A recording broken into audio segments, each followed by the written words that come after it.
dalam seri ke-25 ini didukung oleh para pemain M. Abud sebagai Arya Dwi Pangga, Pegis Paliama sebagai Wali Kadep, Yuli Mulyana sebagai Ayu Wandira, Hari Laksono sebagai Rakeh Pamintihan, Susi sebagai Meisin, dibantu oleh Ucok, Siska dan Darka, dan Asdi Suhastra, pembawa cerita. Selamat menikmati. Arya Dwi Pangga melangkah terseok-seok di jalan-jalan desa Pongking. Dia merasa ketakutan. Dia tahu bahwa sangat berat untuk hidup di tengah masyarakat bebas. Dia pernah merasakannya. Bahkan dia pernah terancam nyawanya karena kelaparan di tengah jalan. Dan sekarang Arya Dwi Pangga menghadapi persoalan yang sama. Persoalan perut, persoalan sesuap makanan dan seteguk minuman.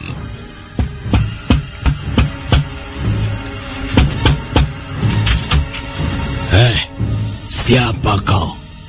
Mau apa? Ada keperluan apa? Maaf, Pak. Saya mohon bantuan Bapak. Setiap orang datang minta bantuan. Mereka pikir aku ini Dewa Brahma. Hei, bantuan apa yang kau inginkan? Ampun, Pak. Saya membutuhkan pekerjaan.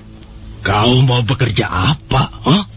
Melihat saja kau tidak bisa. Mau kerja apa? Hei, sudahlah. Cari saja pekerjaan di tempat lain. Kau datang hanya akan membawa sial.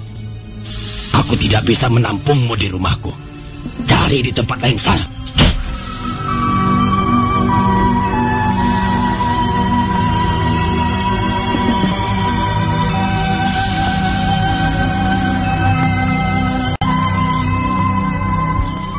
Arya Dwi Pangga menangis di dalam hati. Sementara itu jauh di dalam perutnya rasa lapar mulai menggerayangi. Kerongkongannya terasa kering dan keringat dingin mulai keluar. Arya Dwi Pangga meninggalkan halaman rumah warga desa Pongging, kemudian kembali menyusuri jalanan berbatu. Tiba-tiba dia teringat sesuatu. Syair. Ya, syair. Dia mempunyai keahlian membuat syair. Iya, aku mempunyai keahlian. Iya, begini-begini aku masih mempunyai keahlian yang tidak semua orang memilikinya. Aku dapat membuat syair. Nah, siapa tahu aku dapat menjual keahlianku membuat syair. Baiklah, aku akan mencobanya. Setitik harapan muncul di lubuk hati Arya Dwi Pangga. Dia mempercepat langkahnya. Tak lama kemudian dia sudah sampai di depan sebuah warung minum.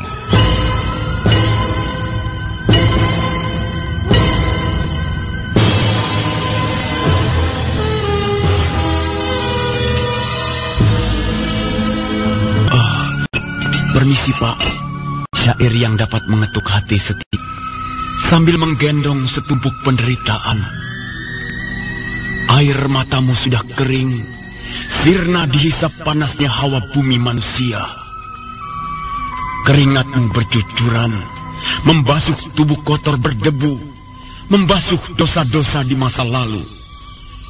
Menangislah jika kau masih bisa menangis, dan tersenyumlah jika kau masih bisa tersenyum. Tertawalah sepuas-puasmu, mentertawakan penderitaanmu sendiri. Ambillah cermin, tataplah wajahmu sesungguhnya. Wajahmu kuyu layu. Apa yang kau bicarakan ini, Hei Gembar Sidik? Maaf, Bu. Saya baru saja membacakan sebuah syair. Syair? Apa itu syair? Dapat membuat perut menjadi kenyang? Apakah dia dapat membuat orang menjadi kaya, ha? Maaf, Bu. Syair hanyalah sekumpulan kata-kata. Tapi orang dapat belajar banyak dari sebuah syair. Tai kerbau, tai kucing bau asem. Aku tidak butuh syair. Aku ini orang dagang. Aku butuh keuntungan dan bukan setumpuk kata-kata kosong. Sudahlah, pergi sana. Makan syairmu. Tapi, Bu, syair saya tadi sangat bermutu. Apakah Ibu tidak dapat menangkap sari-sari pelajaran di dalamnya? Masa bodoh dengan syair-syairmu itu. Orang lagi susah, disuruh mendengarkan syair-syair susah. Setiap hari kita-kita ini, orang kecil ini sudah susah. Jangan membuat syair yang susah-susah. Buatlah syair yang bersemangat, yang gembira, yang dapat membawakan harapan-harapan baru. Syair apa itu tadi? merangkak di malam gelap sambil menggendong setumpuk penderitaanmu. Mirip penderitaanmu itu. Kau pasti hanya kerja, mau enaknya sendiri saja. Sepi.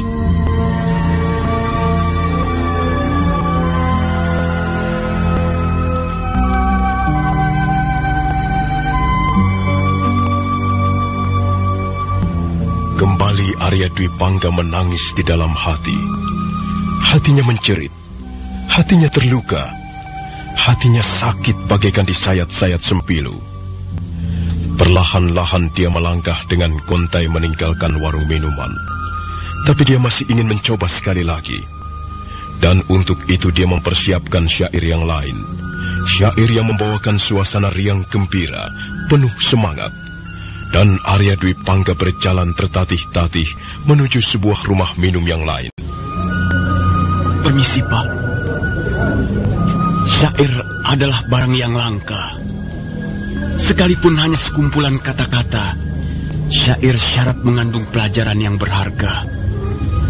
Dalam kesempatan ini, saya ingin membacakan syair untuk Bapak dan untuk siapa saja yang sempat mendengarnya. Matahari bersinar cemerlang, permukaan telaga berkilau-kilauan, hidup terasa nyaman, udara segar dan semua kesulitan bergerak menepi. Dewa Wisnu turun ke muka bumi membagi-bagi keadilan kepada sesama hidup. Negeri aman sentosa, subur makmur, ada orang susah, tak ada pengangguran, anak sawah mulai. Air yang turun dari langit, air yang membasuh kehidupan ini dengan kesegaran abadi. Bulan muncul di ranting-ranting pohon. Seorang bapak menembangkan sebuah kidungan untuk anaknya. Dan seorang ibu menjahit pakaian di dalam biliknya. Alam tenang, perampok-perampok bertobat. Para penjahat menyarungkan pedang dan menyerahkan diri sambil merintih-rintih minta diampuni. Orang-orang kaya murah hati, raja bersikap adil dan bijak, para pejabat bekerja dengan sungguh-sungguh untuk rakyat, dan rakyat menjalankan tugas dengan baik.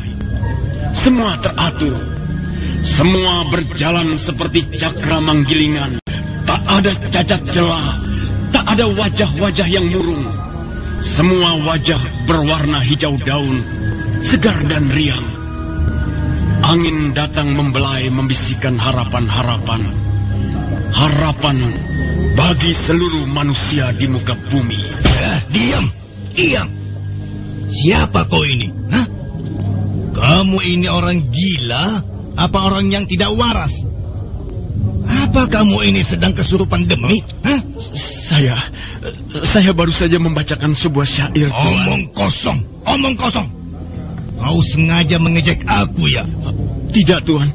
Saya tidak bermaksud mengejek siapa-siapa. Lalu, apa maksud syair-syair itu tadi? Enak saja. Dunia penuh keadilan. Subur makmur, gemaripah loh jinawi. Omongan apa ini? Lihat. Dari pagi aku duduk di warung ini. Dan mereka hanya minum 2 cangkir tuak. Sudah nyataan. Tak ada wajah-wajah yang lesu. Semua wajah bersinar seperti daun-daun hijau, segar dan rimbun. Daun-daunan tai kerbau. Gembel jalanan butut. Mau mengejek orang dengan pura-pura membaca syair. Awas kau ya. Berani sekali lagi membacakan syair di depanku. Kupukul kau sampai babak belur. Ampun, Tuan. Sungguh, saya tidak bermaksud mengejek siapa-siapa. Saya hanya sekedar membuat syair. Saya tidak mempunyai keahlian apa-apa selain membuat syair. Barangkali Tuan mau bermurah hati. Berilah saya sepotong makanan dan seteguk minuman. Tidak butuh. Aku tidak butuh menolong orang seperti kamu. Bicaramu ngawur. Oh iya, tentu saja. Matamu buta. Pantas kamu tidak melihat kenyataan yang sedang ada. Lihatlah, anak-anak kecil bermain-main di halaman telanjang dada. Lihatlah, ibu-ibu bekerja di sawah dari pagi sampai sore membantu suaminya. Mereka semuanya, mereka bekerja tanpa kenal lelah. Lilo. Ampun Tuan, sungguh saya tidak bermaksud mengejek siapa-siapa. Saya hanya sekedar membuat syair. Saya tidak mempunyai keahlian apa-apa selain membuat syair. Barangkali Tuan mau bermurah hati. Berilah saya sepotong makanan dan seteguk minuman. Tidak butuh. Aku tidak butuh menolong orang seperti kamu. Bicaramu ngawur. Oh iya, tentu saja. Matamu buta. Pantas kamu tidak melihat kenyataan yang sedang ada. Lihatlah, anak-anak kecil bermain-main di halaman telanjang dada. Lihatlah, ibu-ibu bekerja di sawah dari pagi sampai sore membantu suaminya. Mereka semuanya, satu keluarga bekerja membanting. Mereka bekerja tanpa kenal lelah. Sedangkan itu, ampun Pak, harap aku mau memberimu, sekalipun hanya sekerat makanan. Dengar, tai kerbau itu lebih berharga dari syairmu. Syairmu tidak laku dijual setengah kepeng. Sedangkan tai kerbau itu masih berguna untuk pupuk tanaman. Kau tahu itu? Iya Tuan, saya tahu. Syair saya memang tidak berharga. Tidak laku dijual setengah kepeng pun. Kalau sudah tahu, cepat tinggalkan tempat ini. Dan ingat nasihatku baik-baik. Syair itu barang mewah. Dan di tempat-tempat seperti ini, tidak ada barang mewah yang laku dijual. Sudah, sana pergi. Ada-ada saja. Orang dagang lagi rugi terus. Ada-ada saja. Kalau membuat syair bisa mendatangkan uang, tak ada orang mau bercocok tanam. Tak ada orang mau menjadi prajurit. Tak ada orang mau memeras keringat dan memating tulang. Semuanya akan membuat syair.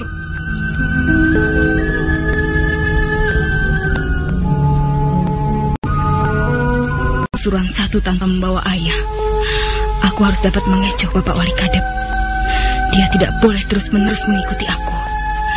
Nah, aku akan mengambil jalan pintas. Bapak Wali Kadep pasti kehilangan jejak. Ayu Wandira yang masih terus berusaha datang berlari-lari.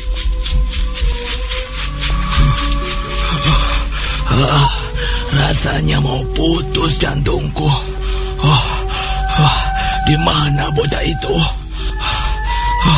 Tadi kulihat bayangannya melintas di sekitar tempat ini. Aduh, tapi tiba-tiba saja dia lenyap. Benar-benar gadis keras kepala. Wataknya sama persis dengan ibunya. Pendiriannya kokoh bagaikan batu karang. Hatinya keras bagaikan segumpal padas. Tapi aku harus dapat menemukannya. Aku akan mencari terus. Aku harus dapat menemukan Ayu dan membawanya kembali ke Pasuruan 1. Ayu! Ayu!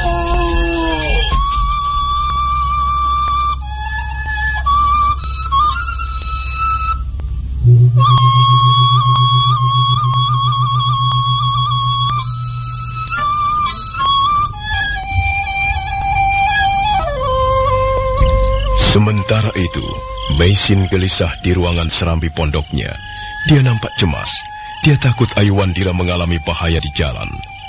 Rakeh Pamintihan diam-diam mendekatinya. Sudahlah Nyai. Sebaiknya Nyai istirahat saja. Ini sudah malam Nyai. Bagaimana aku bisa istirahat dengan tenang Bapak Rakeh Pamintihan? Ayu Wandira masih juga belum kembali. Mungkinkah Bapak Wali Kadep gagal membawanya kembali? Saya tahu watak Wali Kadep, Nyai. Dia itu tidak kenal putus asa. Dia pasti berhasil membawa putrimu kembali. Tapi sampai sekarang mereka belum kembali, Bapak. Ya, kita tunggu saja sampai besok pagi, Nyai.